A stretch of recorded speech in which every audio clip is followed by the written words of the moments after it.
Dolls.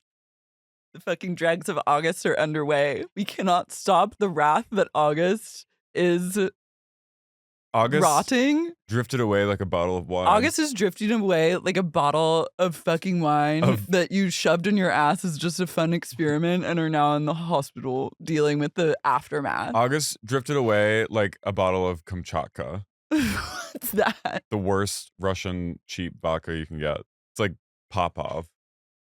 Kamchatka? Kamchatka. You never had Kamchatka? It's not. I swigged it as a child, as a teen.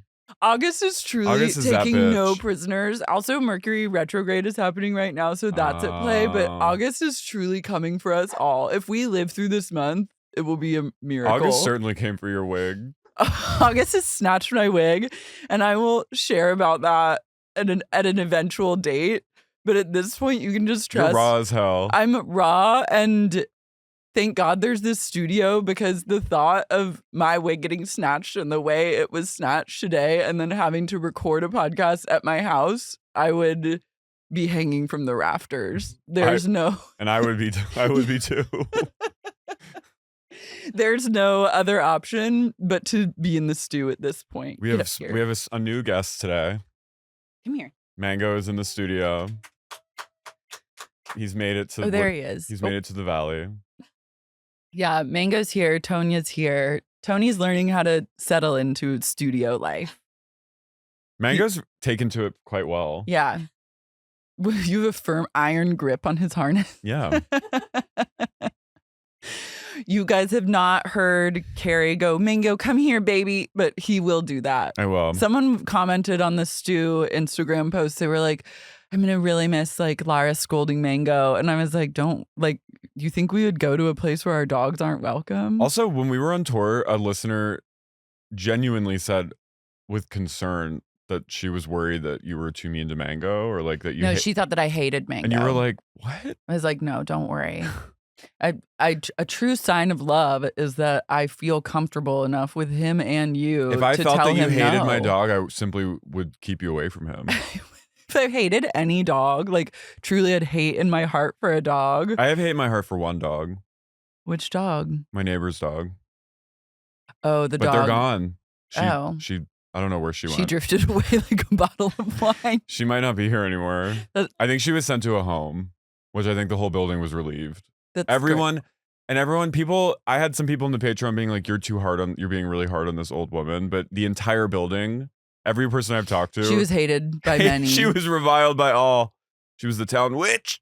She was the witch of the building. She was Heckety Peg. Mm-hmm. She was a strega. She and her stupid little dog. But that's it. Yeah. No, I can't even think of a dog I hate. Yeah. So that's good. We're so happy to be here, though. Yeah, we're psyched. I'm happy that people are really excited. Me too. Someone said it's giving Chelsea Lately. I love that. It's late night TV in the best of all ways. It's downtown LA, baby. Someone said pampas grass on a table, and I said yes. Also, downtown LA, where no one ever goes. No one goes. You think LA... A true dead zone. You really think, like, when I was not yet living here, I thought LA was this, and the ocean was, like, lapping at the skyscrapers. I literally thought it was. You said it's Dubai. I thought it was like Dubai. I thought it was Santa Monica with downtown. Certainly not. No, and then I realized, downtown is a no-fly zone. Yeah, it's just like an avatar. Except for like weird straight people. Except for weird straight people that like to get pegged secretly. No, I know that life. You're living that bondage. There's an insane army of Swifties marching in the streets of Poland. In Warsaw? In Warsaw, outside of her concert, a bunch of girls linked arms and began a march. And I said, honey, in this day and age. Look at all the people watching, kind of. It kind of looks like the Blob. I like this girl who's in the shorts in the front, who's just kind of giving up and walking away, defeated. I know, they're like, do I join? She goes, are they gonna like trample me? Like, what happens if are they gonna just like a school of salmon like swim around you? I thought at first that they were doing like DCC high kicks, like they were gonna get into that. Look, someone's running. Oh, they're running to join. Oh my God. They had kind of a flop entry though, because then their side sort of gets like waned. Did they march into the stadium or they're just marching in the streets? I think there was a concert happening or they're on their way to the concert, but I don't know. I don't know if they organized this. It seems like it might have been some kind of WhatsApp discussion, but you made a really good point. Well, I just said, like, as white people, you can't be like linking arms and marching in Warsaw. Yeah. It's like not a good look. Not a place to be. This also feels like very Book of Revelation coded. Like, I feel like whatever the apostle who was like writing John about the Baptist. Yeah, I feel like this is like Revelation. Maybe he saw this. I think this is. It does feel. It feels apocalyptic. Oh. There's like there's hundreds of them. Thousands. Taylor could really get these people to Jonestown if she wanted to. Oh, totally. Like if she could start a civil war. Yeah. Like she could be like, head to the meet me at We Ride at Dawn. Yeah. And there would be. She could insurrect and it would go like way better for the insurrectors than it did for like the Trump insurrectors. The idiots who scaled walls when they didn't need to. Yeah. No, and there would be no like Jan 6 prisoners because they would all be. They all look the same. And they would be. They would have taken over. Yeah. I'm afraid of this. Me too. Horrible news. What? Bucca di Beppo has filed for bankruptcy.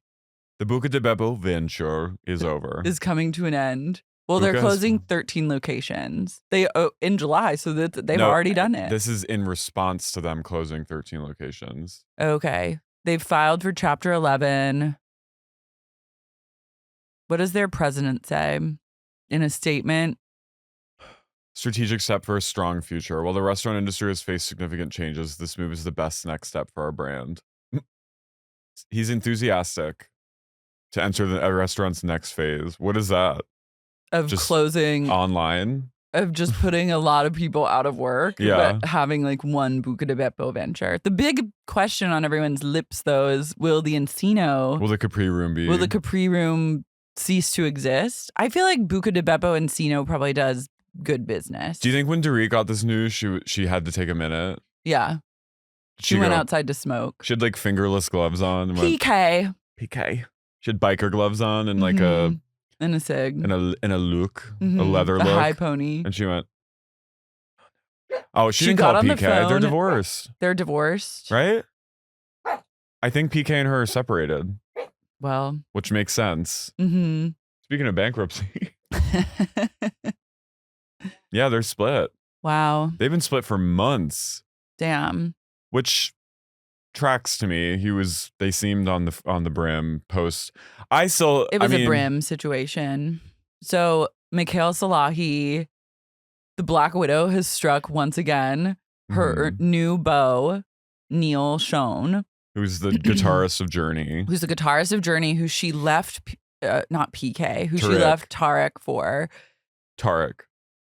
Tariq, as some know him and call him. His bandmate, Jonathan Cain. Yeah. So Jonathan Cain, the other big Journey guy, is suing Neil Schon for saying that his spending got out of control. He's like, he's chartering private jets, charging expenses to the shared Amex. He's like spent a shitload of money on hotel rooms. Basically, like, whatever happened with Tariq is now happening with Neil. And Michaele she is that Black Widow. After watching these final episodes of the one and only, oh my God, that image of Taylor is scary. One and only season of DC is how evil she is. I kind of respect it. We don't often get to see women in a position of being like the master manipulator and like get everything they want. Wait, can you go down? Sorry. And bleed a man dry. And so while I 400,000 in a single month. Holy shit. 10,000 per night for hotel rooms for him and his wife. During their most recent tour. 10,000 a night? I don't even know what hotel rooms cost 10,000 a night. There always are. 400K in a month is wild. If you gave me a 400K challenge, I could do it. I mean, what's Sutton's alimony that she gets? 300K a month? I don't remember. I think she gets 300,000 a month. Love that for her. But that is. We don't know if she's we don't know if she's spending that much money a month. But she's getting it. That is crazy. They each control 50% of their company, and Sean has essentially just gone fucking rogue and is on a spend journey. He's in love. The pussy must be good when you can be like 10K a night, babe, and they're like, okay. I don't think they have. I think they're essentially homeless, and they like just sleep in hotels, and just like their whole life is on Instagram. Just her posting the same kind of video images set to like romantic music and just like kind of lovelorn poems to each other about how much, and like driving in a Porsche. Yeah. But like I don't think that they have like, I don't think they're like anchored to anywhere. So they're probably just living out of hotels like she and Tarek were. 10K a night though is like the most I've been able to wrap my head around. Like it's not my spend journey, but like where I dream to go is like 2K a night. Like I haven't even reached a point of like getting to like a neural processing of like a 10K a night. No, that's like you're gonna spend like $70,000 a week to stay in a hotel. That's disordered. It can't be that good. No. Michaele. Yeah, they fully hate her. They're like, she sows hate and chaos amongst all your loved ones when you start to date her. Remember, Tark's family hates her. How much money does Journey have? Can we look up their net worth? I would think that they would have a lot of money. Well, yeah, all the royalties. Yeah, and they were like rock stars. 70 million? Who's Steve Perry? So he's like, I'm not spending my money. I'm spending the band's money. That's fucking. What they're saying is they own a company that like is their operating company based in Delaware, and they own 50%. No, so I know all that. like expenses are run through the company, and like they probably both have like black Amexes, and it's like if we're on the road, we just charge it to the Amex. But whereas one guy's like, hey, I'm going to stay in like $1,500 to a $2K a night hotel room like any fucking normal person. Neil's out here. Any fucking normal multimillionaire. Fucking normal multimillionaire would. Neil's out here being like, I'm going to spend $10K a night on a hotel. And his bandmate's like, why are you doing that? So that would be like if I like stole the like. That'd be like if we had a shared account and went on the road for a tour, and I said, hey, I booked this hotel, like book this same room. I'd be like, hey, and then you said, I'm actually Ritz. going to stay here. Yeah. I'm going to stay in the penthouse suite of the Ritz for 2 nights for $20K. And you'd be like, and I'm going to charge it on an Amex that we both share. And try to write it off. And I'd be like, we don't even net that much over the course of a tour. So now I'm in great debt because you needed to stay in the Ritz penthouse. What? Can you just please stay in like the Marriott? Yeah. Can you just choose a lower level Bonvoy property? Well, that's why you never have to worry about working with me in business, because you know I'm always going to go for like the Bonvoy. Yeah. You're a Bonvoy gay through and through. That is wild though. So Michaele is probably just like, let's stay here. I want like poached eggs in the morning. I want like lobster the way bisque at 3 goes, a.m. When I come home, I want steaming vats of bisque. I love the finer things in life. I love hotels and little baked potatoes. I love lobster bisque.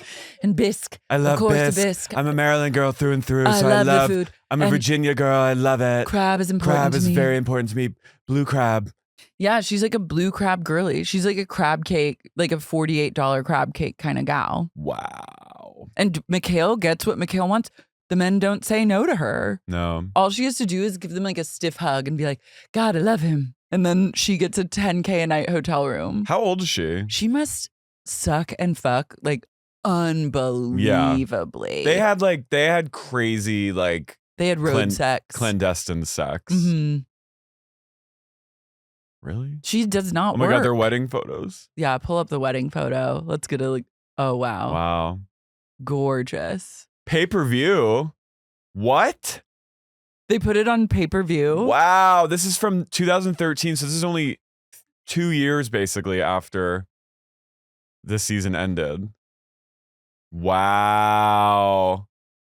Wait, I'm so pissed that we can't go back in time 11 years ago to watch this on pay-per-view. I'm sure someone has ripped this pay-per-view. This isn't a wedding. This is an emerging new nation. What? She took it to a place of nation. Wait, okay. She went to college in Wilkes-Barre, Pennsylvania. Ooh, that's like Scranton. I have respect for a down home girl that just worked her way up to quitting working and then just having men give her $10,000 a night hotel rooms. I love that poll quote. It would be nice if someone apologized to us. Literally everyone in the world. She's an incredible lady. You gotta give a round of applause. She really did that. She is that bitch. And at this point, it's on the men. She went from a dusty, broken vineyard to spending $10K a night on bisque in a hotel suite. I mean, may we all have this kind of trajectory. Look at her, a burgeoning pop star. I remember this song being good. Let's start from the beginning. The sirens. Her dance moves.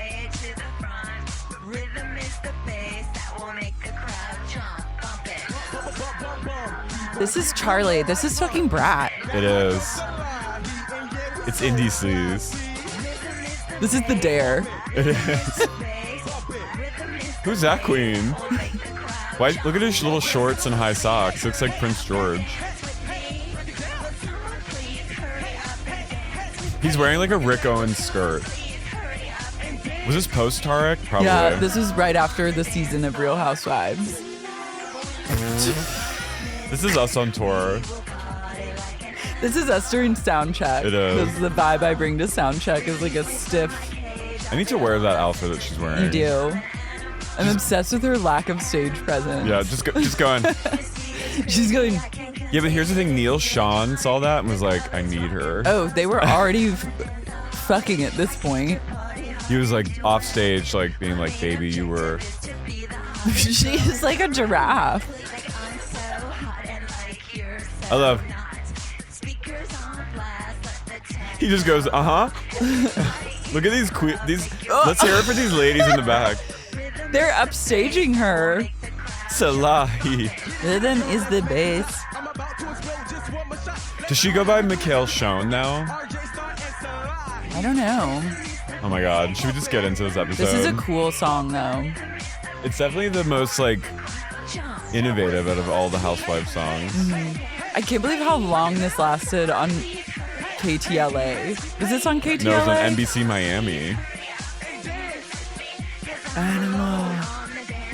This is so long. Oh my god, long. it's like a 6-minute song. What do you think the news anchors were doing during this? They were probably enthralled. Look at her heels. She's wearing like literal drag queen shoes. Why do her shoes look so giant? She has like size 16 heels. She can't even move. Look at how giant they are. I love. That looks like Charlie XCX behind her. What if it was? Is that FK? What if one of them was FK Twigs?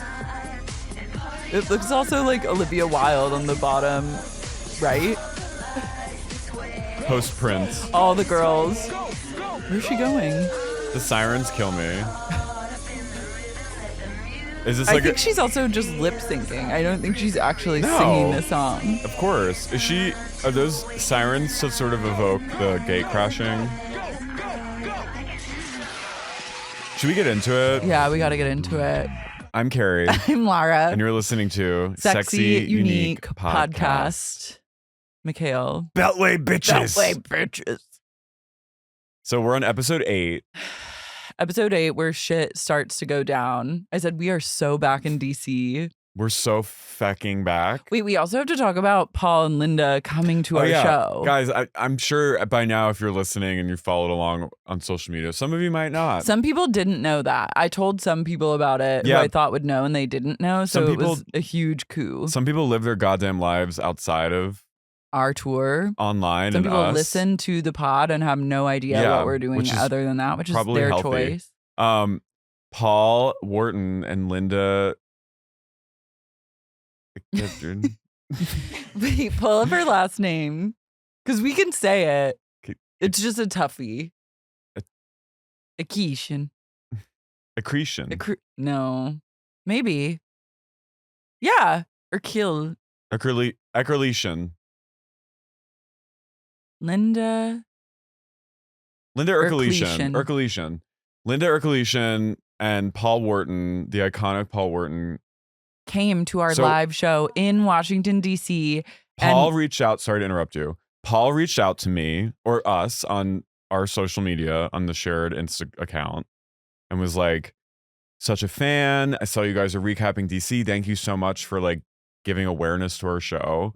And I was immediately, and it happened while we were in DC. And I was like, the timing of this is unreal. But also he's really savvy and probably saw that we had a show coming up and was like trying to finesse it. But I love that. No, I love it too. Because I was like, ask him if he wants to come on. Like, obviously no pressure. But then he totally came on stage. He was an absolute star. He tried to get Mary to come too, but Mary was ironically in LA. Mm-hmm. So he got Lynda to come.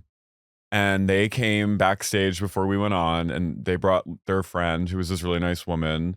And they came in, and Paul was they were both stunning. They have not aged a day since 2011.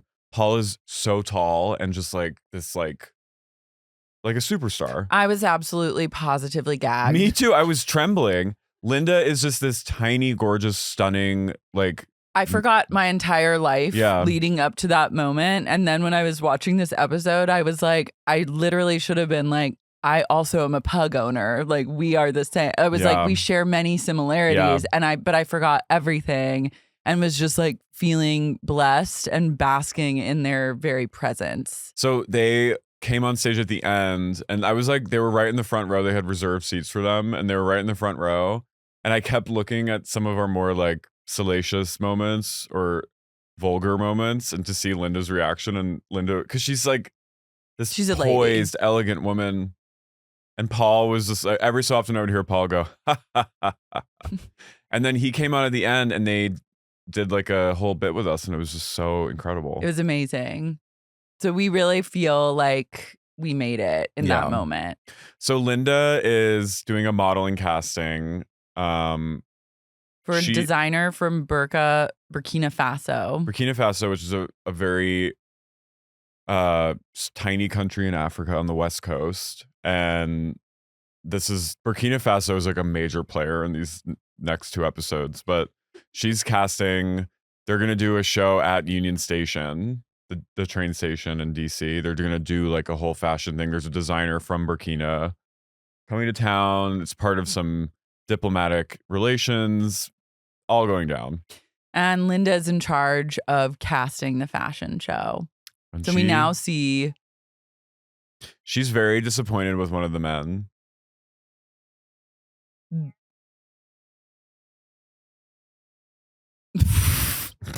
The absolute fuck ass bob that this man walked in with. She literally goes, last time I saw you, I told you to cut your hair. And for her to say that to you, and then you come back with a fucking Velma from Scooby-Doo. I know. You Sarah Michelle Gellar ass flipped out bob.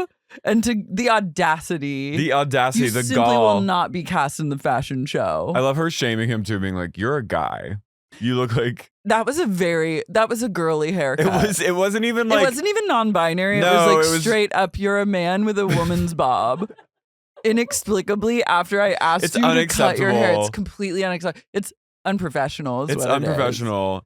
And so she's like, you will not be engaged in this. And I doubt he will ever be called in for a casting again. I love that someone from the Burkina Faso embassy is just there helping judge the models. And I loved her being like having notes. And I was like, she's incredible. I loved seeing all the Burkina Faso agency like representatives at every turn. There was one. I was like, God, this show is truly global. Before a show could be global. It was like, this is the most global a show's ever been. This was like a time of like pure like global relations and unity.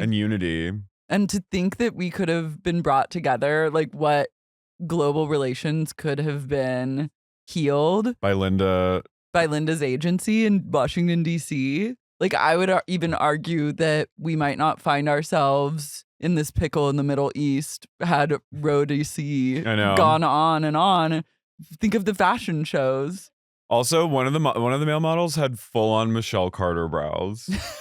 He did. I was like, but they were gagged over him. No, he was gorgeous, but I was like, whoa. He had a thick brow. Michaele says, Lynda is very much a bully. In her world, she has no rules. No rules at all. Michaele, you're a hater. You're a hater, and you couldn't hack it in the modeling world. You could have been a model. No, she couldn't have. I think she could have. Stacey and Jason. Stacey's in a place of let's research mama, and she is now reaching out to the son of her biological mother on Facebook. And her half-brother. I feel slightly at odds about this because I'm like, is the kid, how old is this kid? I think he's an adult. You think he's over 18? Yeah, I think they wouldn't have reached out if he was a child.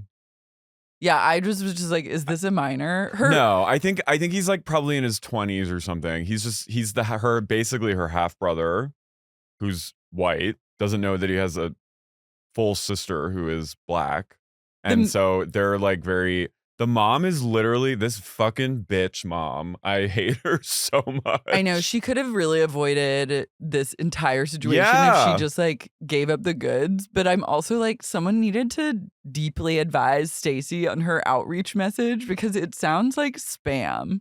She texted this guy, she wrote it, and she goes, Jason, read this. And he reads it and he goes, you will not believe the mutual acquaintance we share. Please contact me. I was like, people text me that every day. Just and cut I have to the chase. Junk. Be like, I'm your half sister. I need help. You will not believe. She's like, later in the episode, she's like, he never got back to me. I'm like, bitch, I wouldn't either. Fucking send him the most Why spam are you playing message. coy? This is if you're talking about like revealing to someone that their mother has a whole child that you don't know about, you need to just be like, I know this is crazy, but I am your mother's daughter. Please open this email. Also, please contact me immediately and give me your social security number. Also, the irony about like, like Nigerian messages that you receive on like email are very much like this. It's like the irony of then her being Nigerian and sending this man like kind of a Nigerian spam message on Facebook is like not lost on me. You will not believe the mutual kids. You will not believe the mutual friend we share. Please contact me immediately. I'd be like, no. Delete. Jason jokes that when he's like, I'll talk to him. Just to like gauge what's going on, which I'm kind of like, I think she can talk to him. But he goes, and I'll make sure to sound Caucasian when I talk to him, which made me laugh. Yeah. She was not amused. Yeah. She's stressed. I was like, you should be stressed. That was a horrible message to write to this person. This is also when people really believed in the power of Facebook. Facebook was a powerful entity at that time. Before Facebook triggered a full-on genocide and regime coup in Myanmar. I saw today that Facebook and Meta has been running ads for opioids and illegal drugs. And they are just still running them. Like, and they link like into the dark web, or like they link to places where you can order like DMT online. Nice. I know. They're like just fully letting those slide. Keep it going. Meanwhile, our poster for our upcoming 2 shows are shadow banned. Because we're simply too hot. Mm-hmm.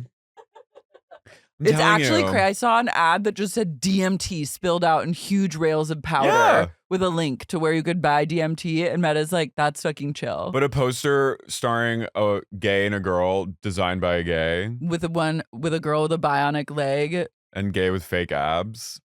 Blocked. We simply can't Repressed, get a like. Censured. Mary, Lynda, and Kat get lunch and wine at the Madison on a snowy day. And this kind of made me have some nostalgia for the East Coast. I love an East Coast snow day. Kat is very overwhelmed with how much Charles is away working. Mary is blackout. She's fucking blotto. Entered a full blackout phase of life. Mm-hmm. She's blackout for the rest of this entire series. Kat goes, it's been hard. It's hard writing my book, managing being a mother. She goes, I haven't even had time to watch a TV show, take a bubble bath. No time to read a book. No time to read a book. It's hard to balance it all, Mary says. It certainly fucking is. There's nothing I love more than like a drunk white woman making the most bland statement about whatever it is you're saying that like sums it all up. It's hard to balance it all. It's hard. It's definitely that meme of it's always two idiots going, exactly. Very that. I also admire Kat's commitment to a skinny scarf. Oh, she loves a skinny bangled scarf. Mm-hmm. I love her. It's so hard to be writing this book. Charles, take a bath. Do anything for me. Lynda reveals to them that Michaele was never a Redskins cheerleader and also never a model. She said that many people have come to her asking if Michaele is represented by her agency.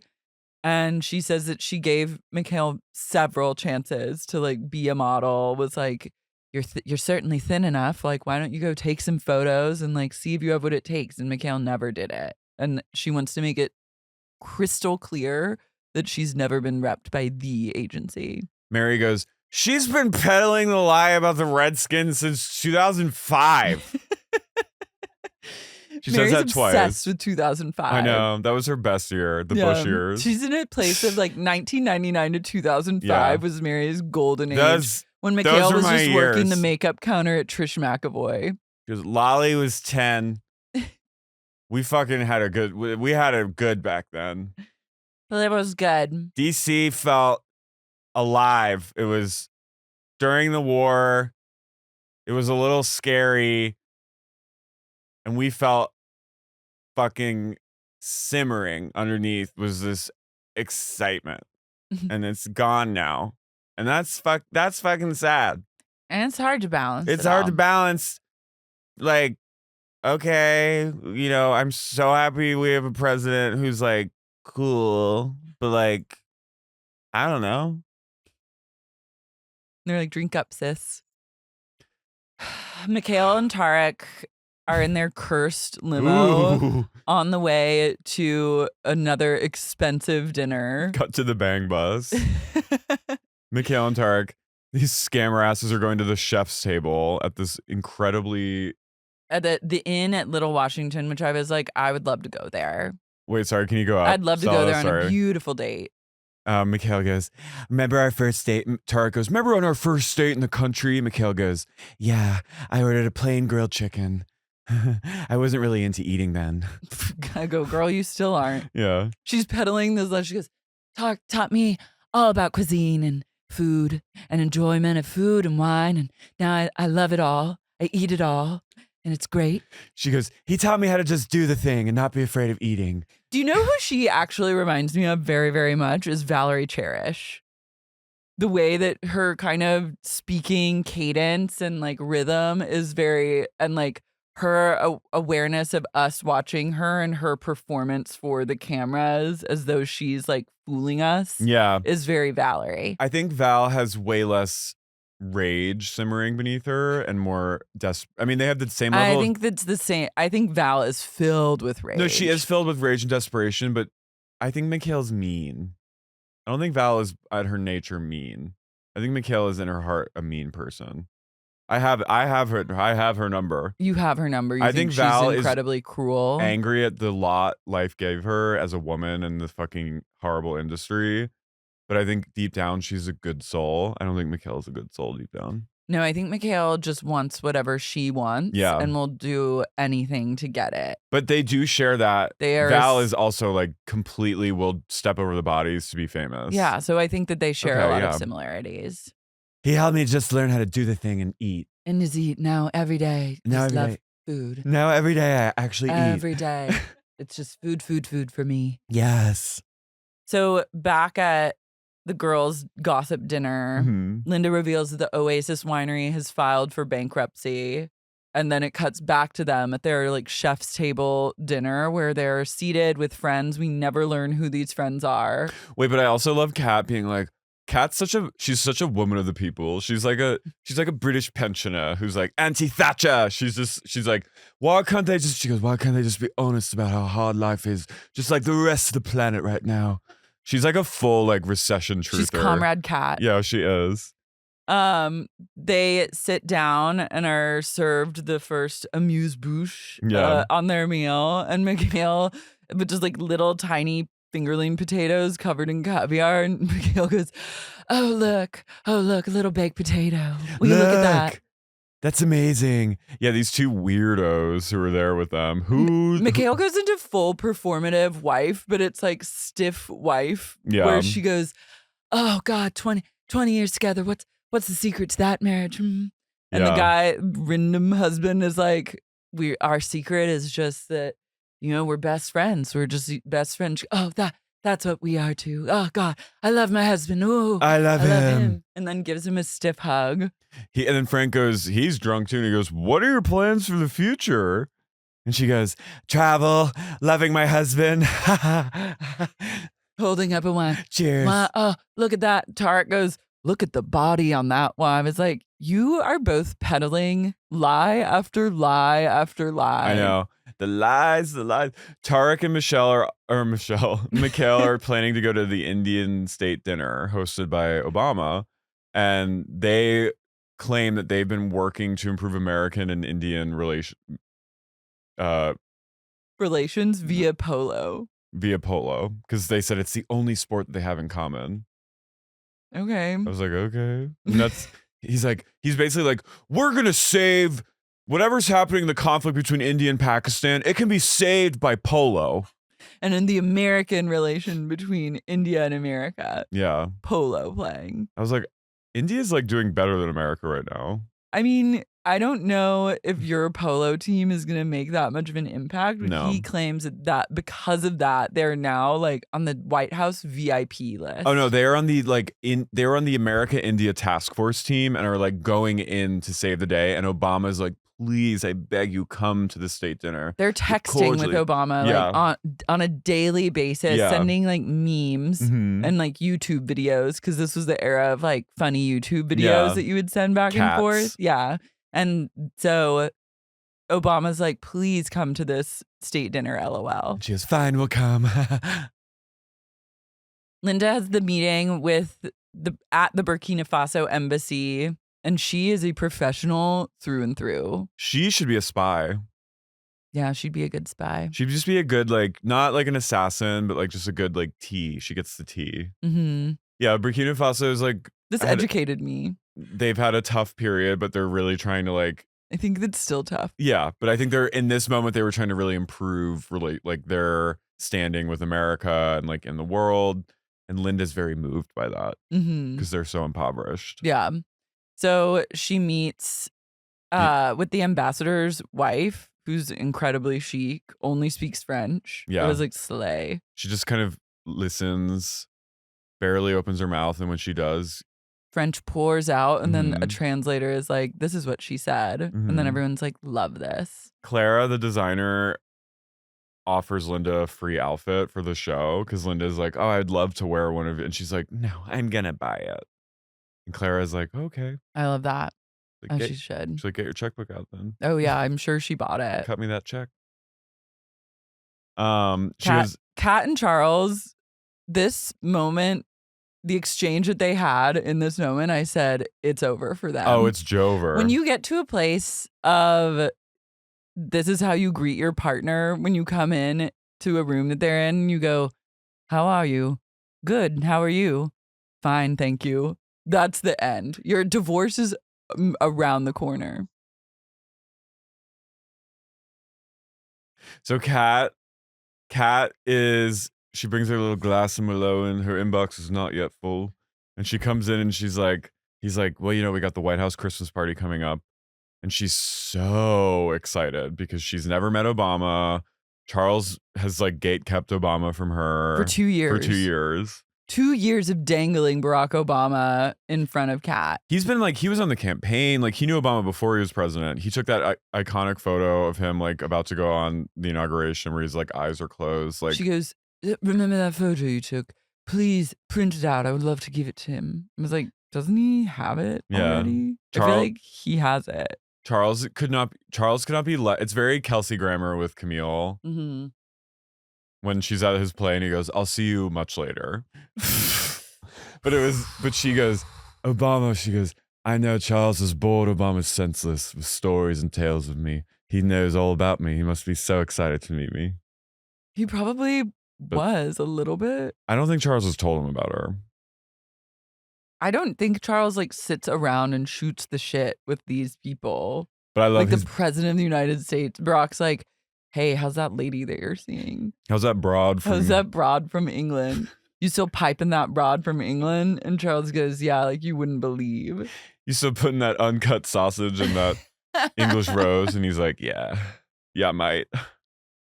How's that old broad from merry old England? She wife you up yet or what? Yeah, that you broke your family. How's the old ball and chain? How's the old ball and chain that you cheated on your old ball and chain with? Yeah. You guys shacking up together yet? Charles is bored, almost senseless. Bored and senseless, stores me. I'm sure he's sick of hearing about me, little old me. So she's really excited. Yeah. She's going to go to the holiday party. Stacey and Jason they're kind of giving Go Girl Give Us Nothing this episode. They're just at the computer the whole episode. But they're also now reflecting on the message. And Stacey is so distressed. She's like, he has not responded to, you will not believe the common relative we share. Please contact me immediately. I forget, did they ever say like, maybe I should have phrased this differently? I think she might have. I don't know if they did. They were like miffed at why that statement would not get a response. Yeah. But this is like Facebook. Social media still was sort of newish then. Facebook messages. Yeah. But you can't be like vague like that. This was the era. Vague promising. This was the era when like Gen X and Boomer parents were like reconnecting with their high school sweethearts and like having emotional affairs over Facebook message. True. No, seriously, it was like a thing. But also if an older person sends you a Facebook message, like I'm thinking of like even spam emails that I got in my 20s when I was like in college or whatever. Like if someone that's like visibly 10 years older than me sends me a message, you will not believe the common relative we share. Please contact me. I would immediately delete it. Yeah. I wouldn't even think twice. I would think it was absolutely fake. I'd listen. You would? Yeah. You'd fall for it? Hook, line, and sinker? Mm-hmm. Like an old man reaches out to you. Well, I'd be like, why is this old man reaching out to me? You'd be like, who is it? Yeah. They're like, click this link to find out more. I mean, if there was a link involved, I'd be like, no. But if they just had like a good enough tagline is all it takes. I love that. Lynda and Ichiban are hard at work. Ichiban is a true 1,000. He's millefeuille. He's a million roles. He's unfortunately doesn't seem long for this world. Pugs of that nature. But the way Lynda looks at him is the way you look at Tony. I know. And then I was like, we're so alike, she and I. Look at his face. He's very cute. His face is almost mango-esque. It is mango. That is his vibe. Oh. He's such a sweet angel. And at one point, she turns to him. At one point, she goes, She calls someone and then she turns to Ichiban and goes, that's how it is with the pug. Mm-hmm.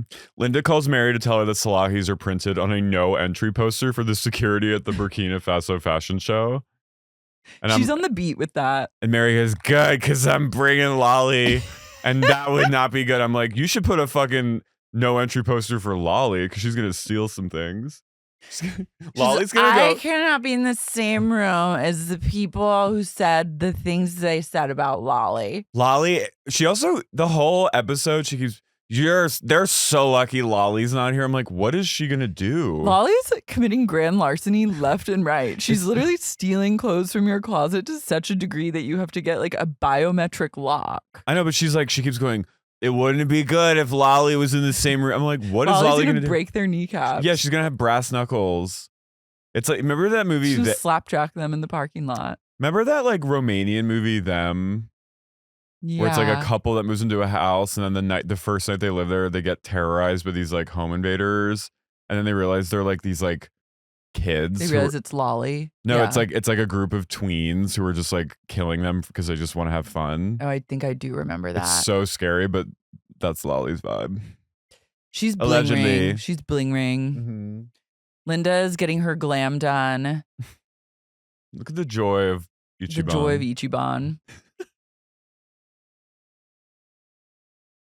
I want to get glam with Lynda and just Me like. too. I related to this.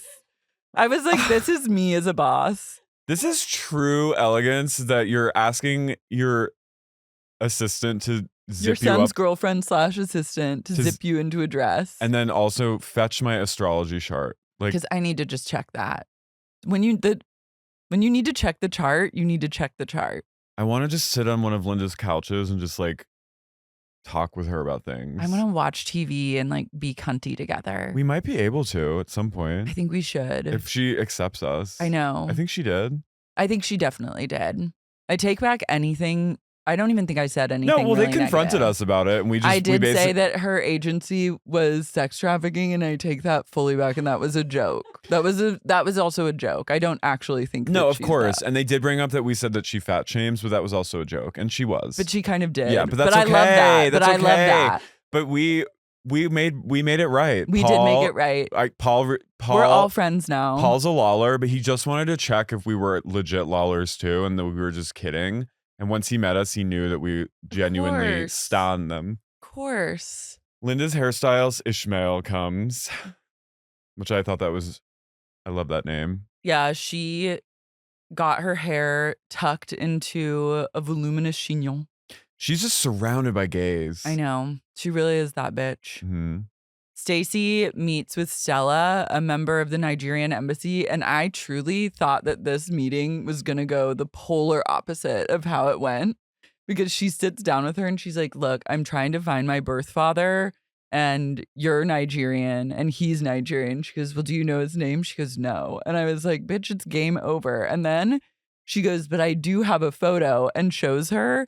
And Stella's like, not only can I glean so much from this photo, but this is like what this man is wearing is like from my village. Yeah. So he is like of my village, and someone in the village likely knows him, which means you are also a villager and my sister. And I was like, holy shit. No, it was crazy. She goes, oh, so he's wearing the cap he's wearing denotes like high status in his village. And she goes, do you know what his people are? And she goes, he's an Aweri, from the Aweri people. And she goes, I'm from the Aweri people. Like, she goes, that's in the cap. Like, that's in the cap. It was meant to be. Yeah. So it was like, she fully is like, I'm going to find him. And then she did find him. I read. Mm-hmm. And they went and they met. I like that her methods that Igbo were shown people. on... Sorry. He's from the city of Aweri. He's of the Igbo people.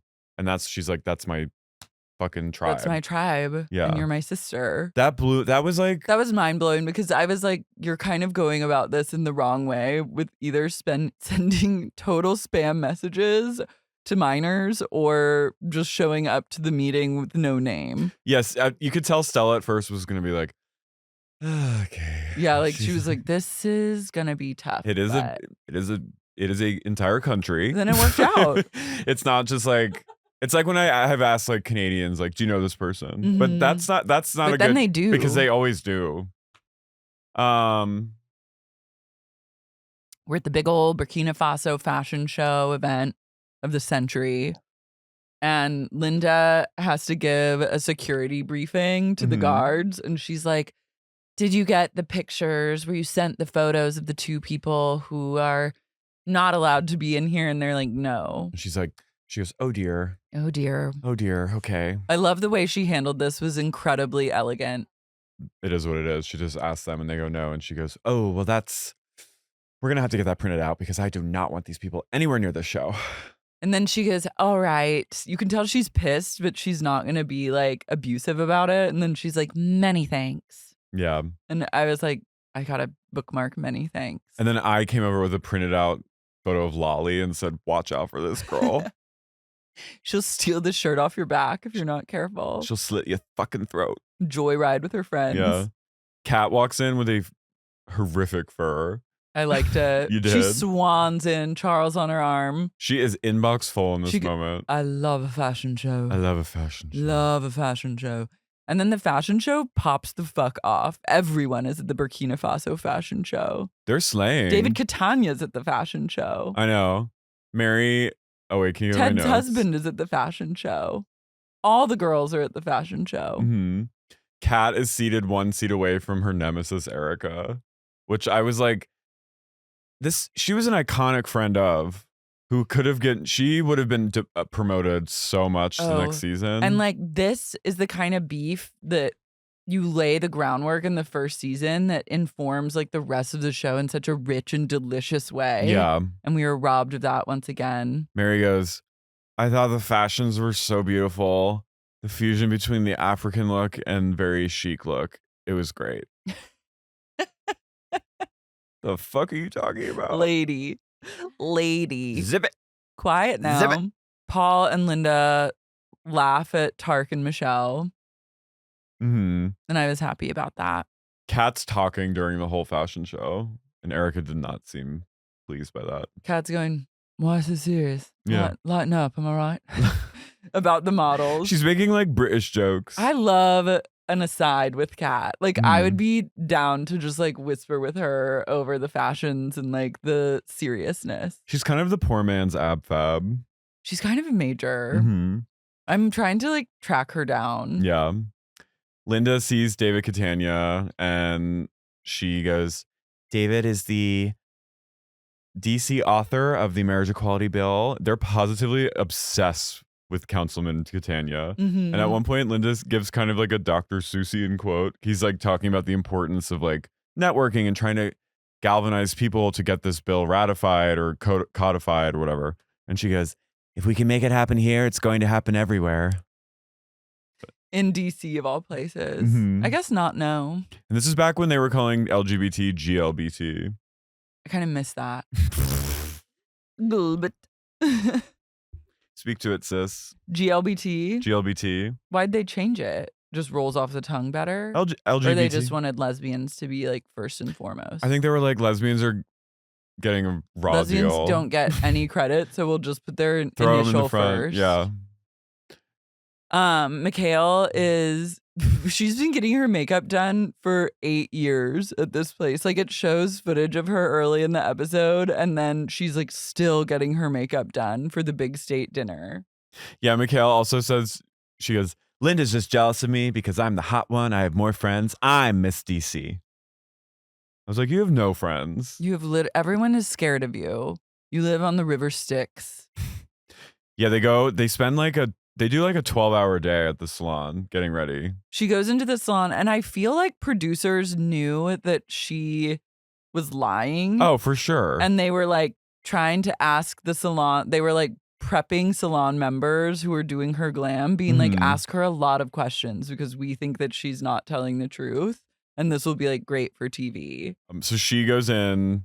That hairdresser was a spy. No, I mean, they don't ask those kinds of questions. Are you going to be outside or inside the event? Well, no, but to play devil's advocate, I feel like all these people know how big liars these people are. So they all are like, everyone asks the same thing. Can I see the invitation? Mm-hmm. They want the proof. She meets with this gay who's like, she keeps kissing him, and you can tell at one point he gets like almost uncomfortable. The guy doing her makeup? Yeah, because she keeps going, and he's like, and he's even like, can I see the invitation? And she's like, no. She's getting her makeup done, and the guy asks, and she goes, it's a state dinner, India. So yes, I will be wearing a sari, and I called the social organizers to see if a sari was the right choice, and they did say it was very respectful. And he goes, it's incredibly respectful. And she goes, good. So you know, and you think so too. So that's why I'm going to wear the sari to the big state dinner. And Oprah will be there, and we can all agree she's been incredibly influential for both of us. And like she's just saying things at this point. And then at one point, as mid talking, she just looks up and she goes, God, I love this room. And he goes, she goes, it's so big. It's so amazing that you work here. And he goes, this is the American dream. And she goes, this is the American dream. She goes, Oprah, the greatest humanitarian of all time. Oprah, that Oprah. I'm so excited to meet her. Looking forward to it. He goes, how'd you get this invite? And she goes, well, just from reaching out. It's to reach out and to make relationships even stronger is what we're all about here. So I'm just like dying at her lies. And she knows that she's lying too. There's also like karaoke spinning lights going around. I'm like, this is a P&P room. It's a disco ball. They're doing straight up Tina in this room. I loved her sitting down with her hairstylist, and her hairstylist going, you going anywhere special tonight? And she goes, yes, actually going to a very confidential event.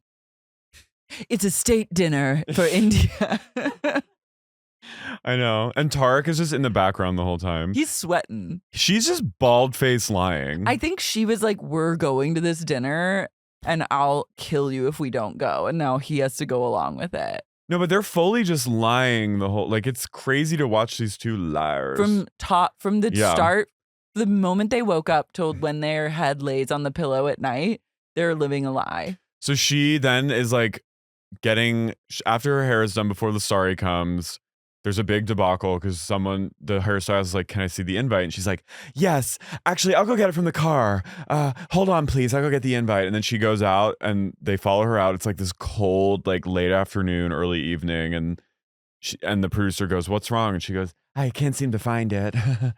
Well, she fakes looking for it because there is no invitation because they were not invited. And then her big tell, I realized, like when she knows she's been caught or like is in a lie situation, is when she starts referring to people as love. Yeah. So she goes, oh, love, I don't know, love. I don't know where the invitation is. Love, can you look for that? Like whenever she starts that, you know that like something ain't right. She comes back, breaks the fourth wall, and is talking to one of the producers, who I think is like you said is like, I know the deal. And she goes, they go, so you lost the invitation. She goes, what are you trying to ask me, love? They go, she goes, it's not a big deal. And they go, well, why is that not a big deal? And then she won't answer. And she goes to Tarek and she goes, so 3 things are missing. My shoes, my bra, and my invitation. Do I need that? And Tarek's like, I don't know. He goes, no. He goes, no. And then he goes, you actually don't need an invitation to go to the White House. It's really just a formality. If you want to save it, if you want to frame it. But like, really, you don't need that. Michaele, while she has the hairdresser, the makeup artist knows how to wrap a sari, so he helps her do it. And she goes, what would I do if you weren't here? And I was like, look at her in the mirror, looking at her trying to wrap this sari, and she ties it like in like a sailor's knot, and then she's like wrapping it around. It was a literal Christopher Guest character. But she also had the light in that photo right there. The light on her face, her lips are pursed because you know when you're lying so hard and your lips like curl. I would go, this is the face of a maniac. She's in full liar's mania right now, where like everything you're just going with it and like the world's my oyster right now. But you also, this is like that is the American way. You work hard, you give a lot of love, you end up at the White House. That's kind of what Biden's campaign was. That was, up until he was forced to step down. Up until someone held a gun to his head and said, you leave now or we'll kill you. Leave, bitch. Leave, bitch, or we'll commit you. And he went, okay. I love her when she tied it and then wrapped it around her waist like it was going to be like a tied crisscross crop top. I know. But also watching Tarek watch her get ready, he's literally ashen. Yeah, he looks sallow. He's so white. This is when I was like, she's the evil one. She's committing to it, and she's like, this little bitch, he's going to get me into the White House. We're going. I'm going to milk him for all he's worth. This was her master plan, I fully believe. To just go to the White House? Yeah. And then they get in the car, and immediately she calls Stacy to tell her that they're both going to the state dinner. And Stacy, you just hear she goes, I gotta tell you something, Stacy. We're on our way to something right now. And then you just hear Stacy go, Michaele, ... Like she's like, what hijinks are you up to now? And she goes, we're going to the state dinner for India. And then Stacy goes, what? What? And then to be continued. So good. Her smokers. Hey. You work hard. What job? You don't work. You give a lot of love. You work hard. You get the police called on you every day from your mother-in-law. Everyone who's ever met you that you're not fucking hates you. You work hard. You give a lot of love. You end up in the White House. Look at that face. Look at this lip. Doesn't she look like the Grinch? It's amazing. Well, that's that. Let's do our cult shout out. Let's go. Our first cult shout out in the stew. We didn't do it yesterday. I know, we forgot. We were too excited and we had to be a cult for ourselves, but now we're a cult for you again. Yeah. Hillary with 2 L's. do that again. Hillary with 2 L's. Hillary with 2 L's. Pia and Jordan. We know her. We met her in Toronto. Pia and Jordan listening in the background. Pia. Alex Delisle. Makeup Fresh. Fresh. Obviously. Sophie from Cleveland. Emily Vaughn. Gina Sapienza. Sarah Elizabeth from Boston, another real one. Lucy from London. Brooke Johansson. Lilia Farrell. Rachel Knight. Gerd Queen of Brooklyn. FKA Lil Burpee. Brittany Date Not Watts. Dilly McNilly. Bridget. Lady Swampwitch Gives No Fucks. Jessica Hernandez. Malzatoff Lols. Mary. Kate Suland. Mike Earhart. Sharon Baum.